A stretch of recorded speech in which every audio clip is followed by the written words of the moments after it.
Fans, welcome to Sports Chat. It is upon us. Football season really and truly kicks off Friday night. Middle schools technically have already kicked off, even though Jacksboro had a week one open date. LaFollette had a nice win over Soldiers Memorial in Claiborne County on the road. Got a 30-16 win. And it's tough to go up to those Claiborne County schools and get wins. It really is. I mean, after the crap they pulled with Campbell County at Cumberland Gap a few years ago in basketball. But that's a good win for LaFollette. I'm glad to see them starting out the season strong. As he said, Jacksboro had a bye week. They play tomorrow night against, I believe, Horace Maynard. Mm-hmm. Well, that's tomorrow night as this speaking is Wednesday. And as we said, Friday night. The Eagles of Gibbs come to town. And, we saw Gibbs the last couple of years, and every game, except for the one playoff game that got away from Gibbs, has been pretty close, pretty tough battle. Gibbs has got strong defense. They run that grinded out option. I would say they ball control as much as they can. Campbell County will have its hands full. I mean, they had a good showing against West. Played a quarter against West. Final was 10-7. Hard to tell much from a quarter, but West is a very powerful team. They're ranked second in the state. Just coming off the defending state champions. State title, yeah. West is, West is a powerhouse team, and Campbell County's played some good preseason competition. They played at Fulton in a practice up there. You all know Fulton's legendary and how great they are. Jeff County, always a tough team. So Campbell County's played some key competition, some good competition here in the preseason, or the equivalent of preseason for high school football. So that was a good showing against West. Campbell County led 7-3 for a good portion of the quarter, but West managed to pull it out. Got the 10-7 win, but the West is a powerful team. We know that. But as I said, on to Gibbs. I'm not sure what they lost. I was talking to one of the guys last year, and I believe they lost a pretty good portion of the defense. He was speaking at the game last year about how much of their defense they were going to lose, but I want to say a couple of their tailbacks, and to the extent that they have a quarterback, they have more of an option running guy quarterback. I think he was only a sophomore. But they're going to return some good talent. Like I say, it's an unconventional scheme, but we saw it a lot lately. And Matt Price and Cody Parker and Barry and all those defensive coaches, they know what to do. I mean, we'll have to say. So they didn't have any trouble shutting down West since that first game against them. As they shut them down in the playoffs, they shut them down pretty good last year. It's just scoring against West and moving the ball against Gibbs. Gibbs is really good with that defense. I think they play a lot of ball control. And that Campbell County plays a lot of gunslinging. So they're kind of a tale of two cities. One of the keys last year, Gibbs was able to control the run with their defensive line, and that allowed them to drop back, 7-8 players all the time, and it made it tough on Jefferson to get passes off and to get the passing game going. Their linebackers were sitting there. Campbell County runs a lot of those short routes, crossing the middle. Just stuff within 10 yards of the line of scrimmage. A lot of it. You get the feeling if they do the thing where they sort of making it difficult to pass, you'll see more Josh Lake quarterback. Campbell County that has that extra added dimension now to see Josh Lake quarterback. Got a lot of running back depth this year. Paul was a great running back. But Paul was the running back. Paul was playing a lot of linebacker too, and probably got a little tired at times. But you're going to see some waves of running backs. The offensive line is a little bigger this year, and they should be able to get out and bulldoze if they need to for run support. Paul's a well-built guy, but there's a big difference between Paul Cordell running into you and Austin Raines running into you too. So I pointed that in my look at the Cougars in the preseason. If you read that, Campbell County's got those big 200-pound plus bruising running backs this year. 3 of them. They have a lightning guy. Christian England, who's speed. He's pure speed. Oh, when he was at LaFollette, he was the best running back I've seen at LaFollette in years. But they've got a lot of thunder this year with Raines and a couple of other guys there. So they should be able to pound it at Gibbs if they need to. If Gibbs can play that ball control offense or ball control defense and control that part of the field that Campbell County likes to pass. I'll say that. Hats off to Gibbs. Like I said, they were experienced defense last year. They've lost some of that from the guy I was talking to last year. He said a bunch of them were seniors. But they played that area between 2 or 3 yards off the line of scrimmage down to 8 or 10 yards off the line of scrimmage. They just packed it full of defenders. And Campbell County's receivers were having trouble. You know, that was a big part of Campbell County's playbook is, you know, just run a post pattern. You know, run 8 yards up the field and cut it over and catch the ball. And we saw a lot of touchdowns out of that, out of guys like Trey Torres and Joseph Elkins and Preston Miller. They would just, you know, they catch that short route and they're gone. But that's what Gibbs said on that short route. And Gibbs is a sure tackling team. They're well coached. So, I mean, it is not a district game this year.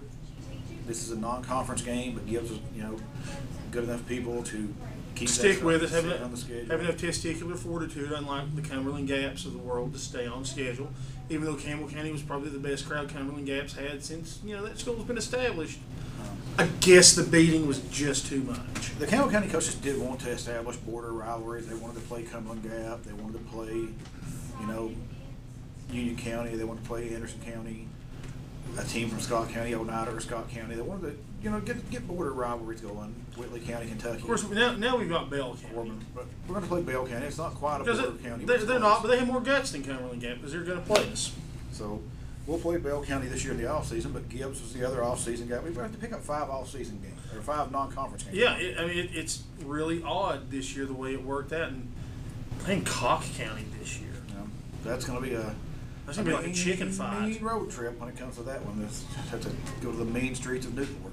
Oh yeah, I mean, which maybe they'll be afraid of, you know, coming to people. La Follette coming there. Well, you know, La Follette was, you know, if you're stupid enough to believe Road Snacks, the worst place in the state.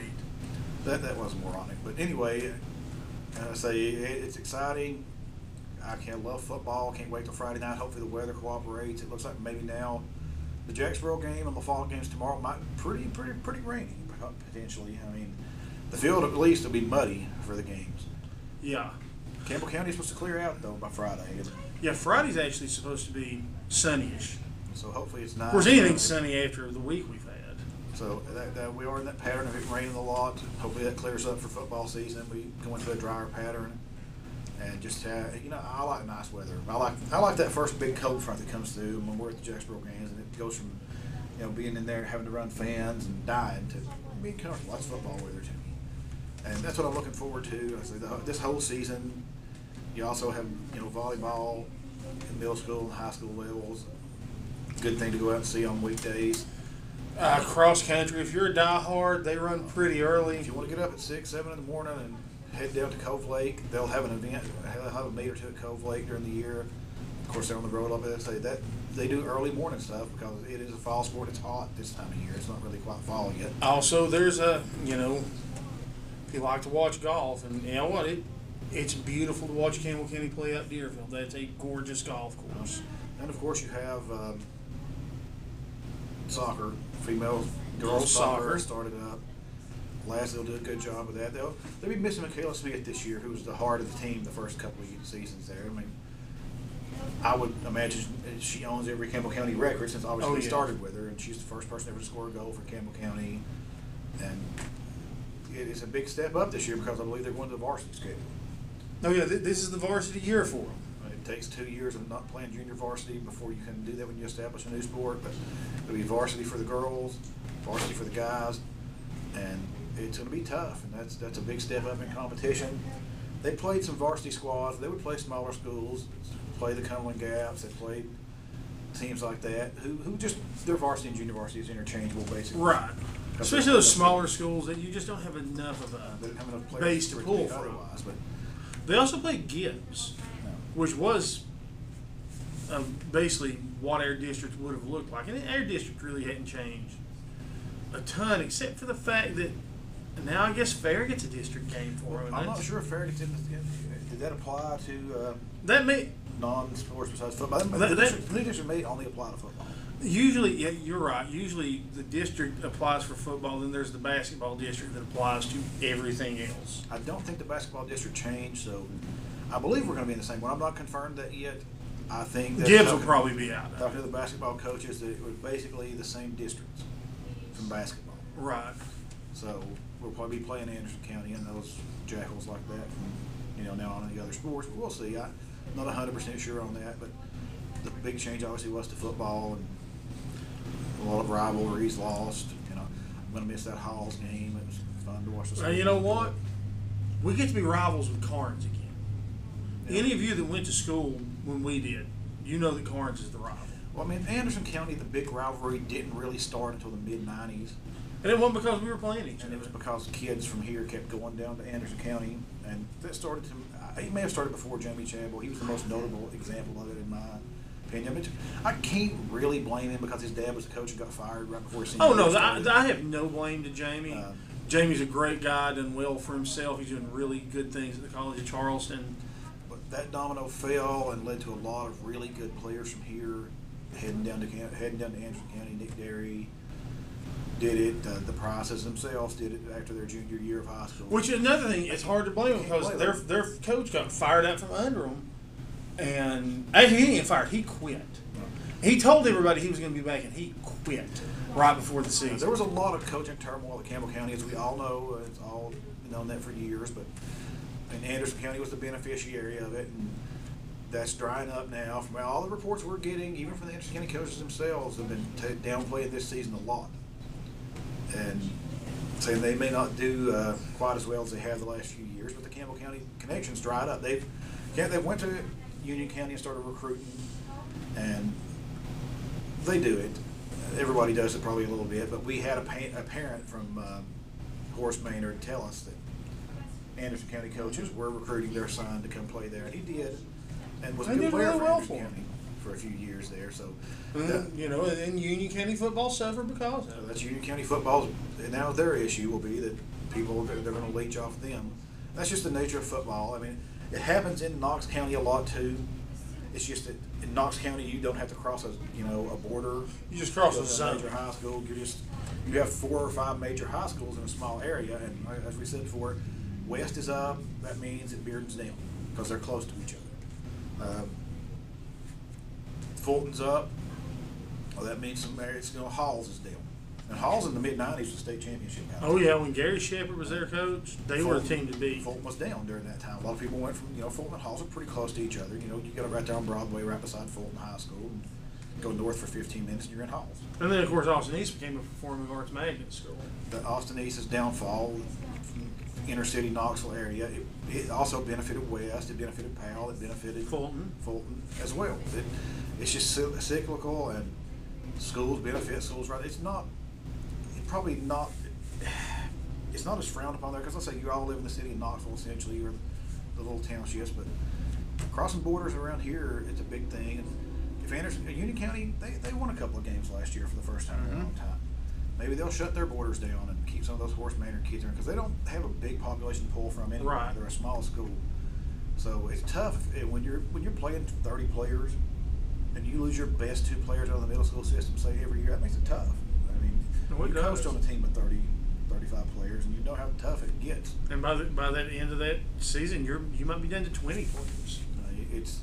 It puts you at a big disadvantage just losing. And at high school level, as we saw with Jeffers and we saw with a couple of those other guys, Trey Torres, people like that, Nate Bailey, over the years, 1 or 2 players can make a huge difference at the high school level.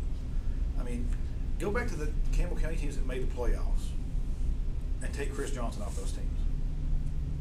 I mean, the guy, Campbell County would have 300 yards of offense on the night, and he would have 240 yards rushing. Yeah. And probably about 100 yards return or more. That was he himself. He would have more total yards than the team would have offense usually. He would greatly. I mean, that team that I think went 6-4, 7-3, something like that. 7-4 at the end. Probably goes 3-7 without him. Maybe not even that. That's how much difference one great player can make on a team at that level. Especially when you're fielding 35 or 40 kids. And that's not as bad now for Campbell County because they're fielding 80, 75, probably 60 on the varsity team. Mm-hmm. And those are good numbers. And you got depth in line. You got 4 running backs that you can plug in. You got 2 quarterbacks. When you have a line, 5 receivers, an offensive line that's so good, you can let Mike Rhodes play defense exclusively. Mike Rhodes is a great player and could go both ways, but it's a good thing that he's not needed on the offensive line because he's, as you call him, he's Mike King Kong Rhodes. He can get in that backfield and wreak havoc and just wreck people. And that's all he's got to focus on for the whole game. He doesn't have to worry about blocking and wrestling around with people, and then going right back out on the field. There are a couple of guys that are going to do that. Peyton Webb being a big Peyton example. Webb and Trentham both are going to do that. But it's something they've done their whole career so far. And Mikey has did it in spots, but he's not had to. And it's a good thing. It's a very good thing. Oh, yeah. You don't have to do that. And they've got enough depth, they probably wouldn't have to. Just those guys can do it and are that good. And if you're that good and you can do it, you're going to get a play. You're going to try to get your best 11 on the field. Yeah. But there's more depth, more rotation. We talked to Honeycutt, Coach Honeycutt, Chris. He talked about how much he likes to rotate his linebackers. Right. And he feels good this year because he's got a lot of linebacker depth to rotate. He can bring in, he's got the 2 outside spots that he coaches. He's got 4 or 5 guys that play in those 2 outside spots. And those guys are running backs too. And just in a constant rotation. They're in a rotation too. There's 3 or 4 running backs that can play a lot. Now, last year, and like I say, we mentioned earlier, he's great. I mean, Paul Cordell played running back 90% of the time last year. Austin Raines got a little bit of running back action, but it's Paul Cordell. And Trey saw a little bit on goal line situations. Yeah. Well, Trey was just a shotgun quarterback at that point. Yeah. But now he can, if Austin gets a little tired, you bring out somebody else. And just, there's a lot more depth than what Paul. I mean, Paul was great and did it a lot. You might throw Raines in there for the first and second down, pull him out if there's a third down situation, just in case they have to go on defense. Whoever catches the ball best, and I believe slide a Christian England in there. I believe it was Sieber that's also playing linebacker and running back. I want to say that Coach Barry told me it was Patrick Sieber. Mm-hmm. And Patrick was the best pass catcher out of the bunch. I think that was who it was. I know one of the other guys was the best pass catcher. You might see him on third down. And the other guys are taking a down or 2 off. And it ends up being better when you get more and more depth. I mean, Campbell County did lose a major impact. They've lost Trey. They've lost, obviously Jeffers. And they're going with less experience now. But I don't think you'll see that big of a fall off if you see a fall off. Because it's just a lot of depth. And a lot of good players, and nobody leaves. Now all the good athletes from Campbell County are staying here. And on a note, it's kind of a follow-up from last week. Kudos to the folks at Great American Wrestling again. They put on an excellent show. High-risk impact. Had a tough night taking on the inmates. But high-risk impact, Christian Lotus, local guys, they went out there and they did their best. What's going to be a really great thing for wrestling locally and on TV. No. I guess that will probably do it for this week. It will, fans. We will see you next week here on Sports Chat.